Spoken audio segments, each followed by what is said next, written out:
Welcome back to another clay video. Today, we are going to create the entire world map from Super Mario Land 2.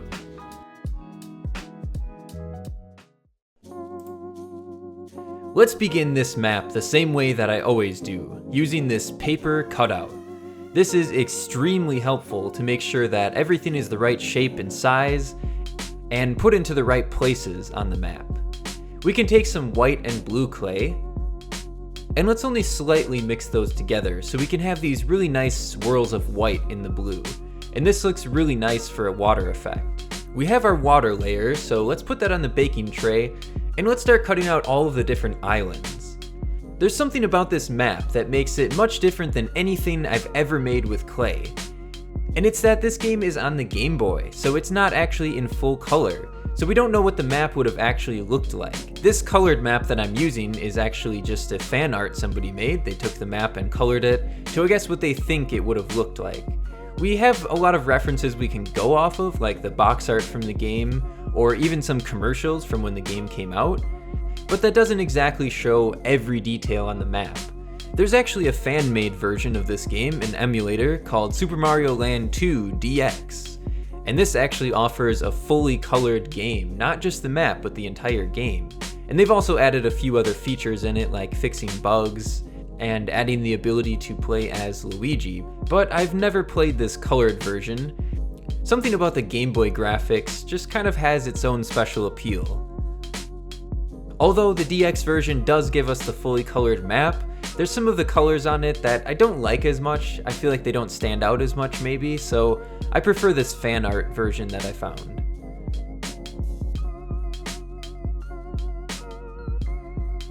These are going to be all of our islands, and we're using these paper cutouts to make sure that everything is in the right shape. After we've created all of the islands, what we need to do is start making the grass for the tops of them. And this is done in the exact same way as the islands. We use this paper cutout, and this makes it so that the grass perfectly fits on top of all of the islands. We have a few different colors of grass throughout the map. Starting with Wario's castle, we have this sort of dark teal color. And let's move on to the bright green, which is the main color of the map. Most of the islands have this color on them.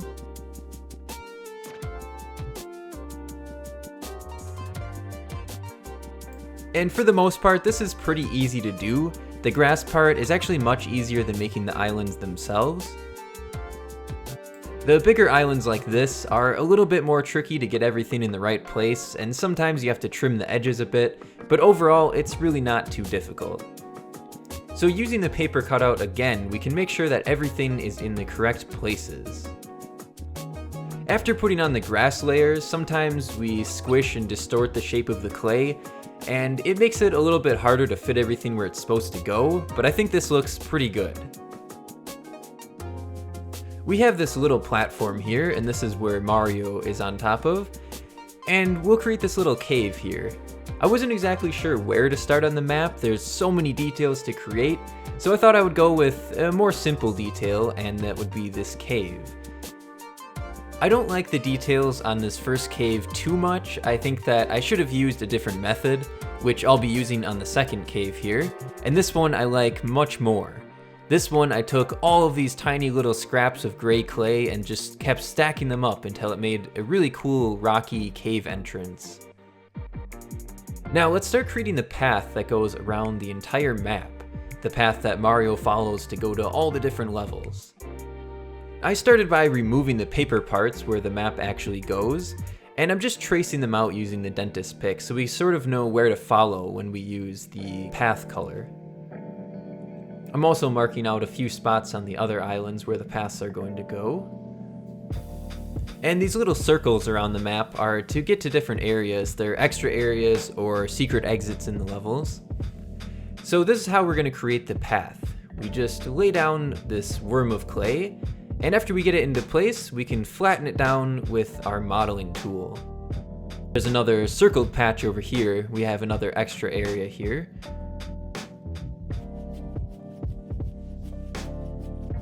Over here we have a little bit of gray mixed with the path color.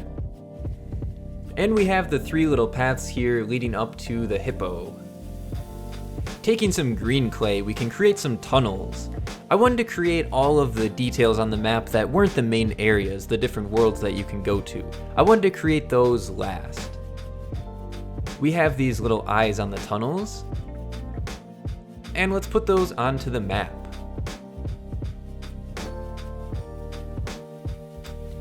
There's these tiny little bushes all over the map, and for the most part I followed the exact patterns that are in the game, but a few of the spots I didn't really have enough room. Maybe I made the bushes a little bit too big.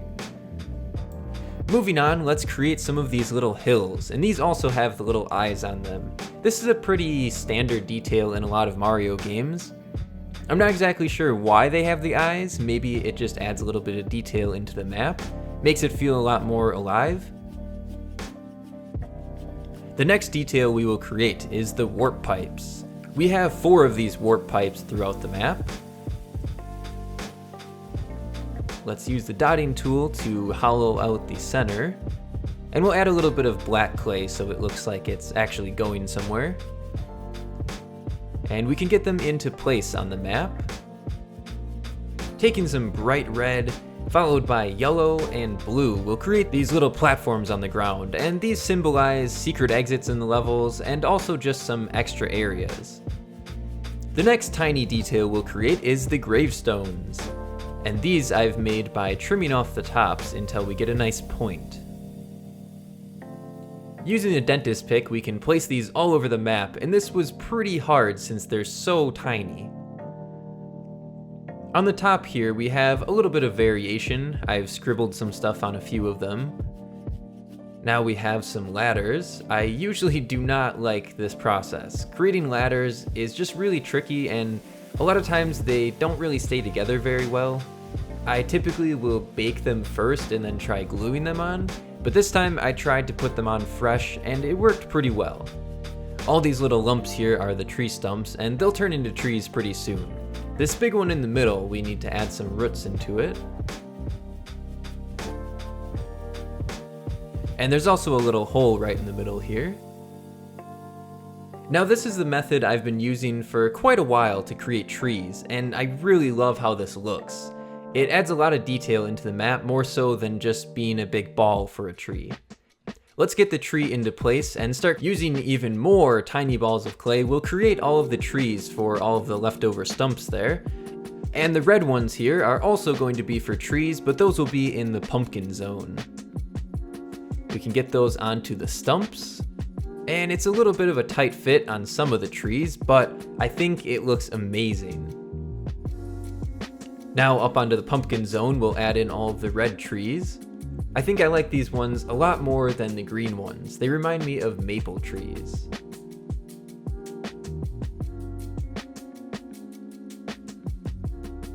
Just a small little detail here, we need to create the bridge.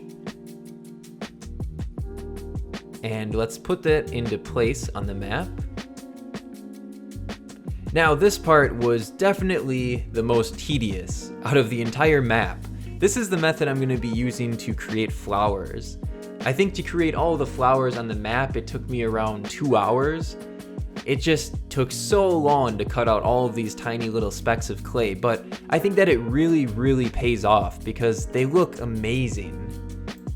And leaving them out of the map just wasn't really an option. They bring so much extra detail and life into the map, you have to have these flowers.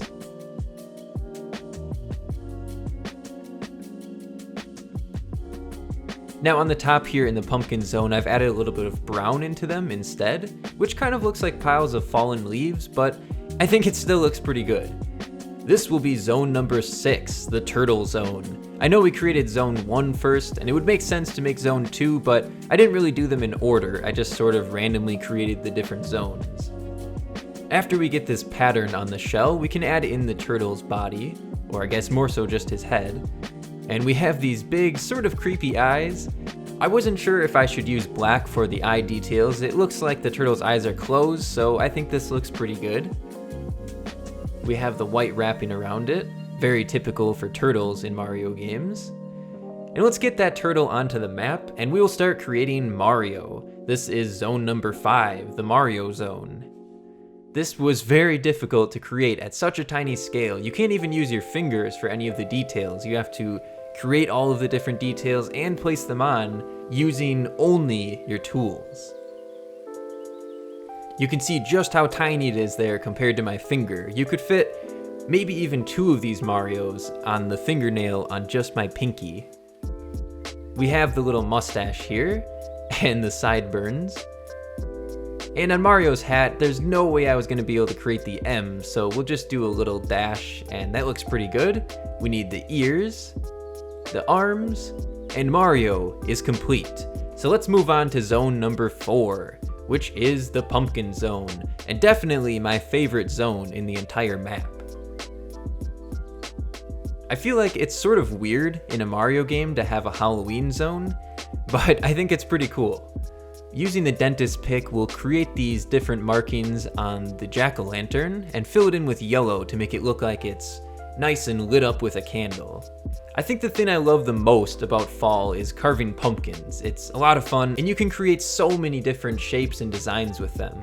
And this just looks like the pumpkins growing out of the ground, I suppose. So now let's create the hippo. This was another one of those details in the map that is just so strange, and I really don't get why there's a hippo statue here. And sort of like the turtle, we won't really be using black to outline anything like the eyes or anything, so we'll just be using the main skin color of the hippo. We'll make a little dot in the middle though, so you can kind of see its eye. We have the ears, and now the arms, we have to curve this a little bit. Moving on down to the starting area, we'll create this little mushroom house. We have also some little mushrooms on the side of it and one on top. Taking some white clay, we can add all of the dots onto the mushrooms. And now moving on to zone number 3, the macro zone. This zone is represented by this little house, and we have a lot of tiny details on here that were pretty difficult to create, especially these little wooden lines for the house. We have a little window here, some teal for the roof, and we have 2 chimneys on this house, which is sort of odd, but this first chimney looks a little big, so let's replace that. Moving on, we can create zone number 2, the space zone. For this, we have a moon and a star. I was not looking forward to creating this.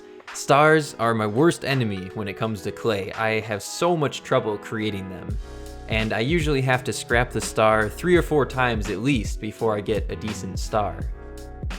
We will attach these sort of floating in the air using some wires after we bake it. And moving on to the final detail, we have Wario's castle. Zone number 7. For the main color of the castle, I'm using gray, mixed with a little bit of pink, since this reference picture I'm using, the castle is pink, but on the cover art for the game, it's gray.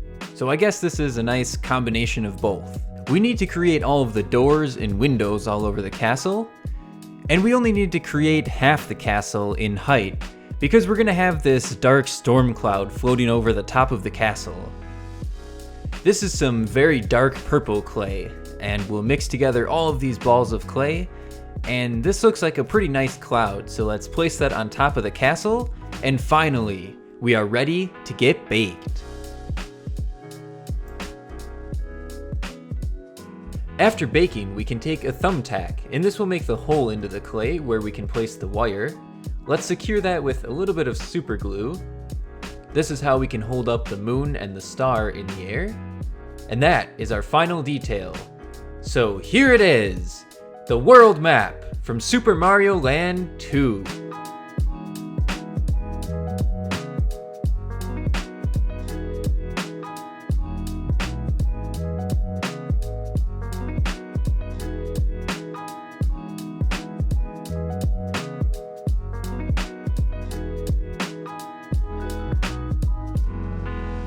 I hope you all enjoyed the creation of this world map.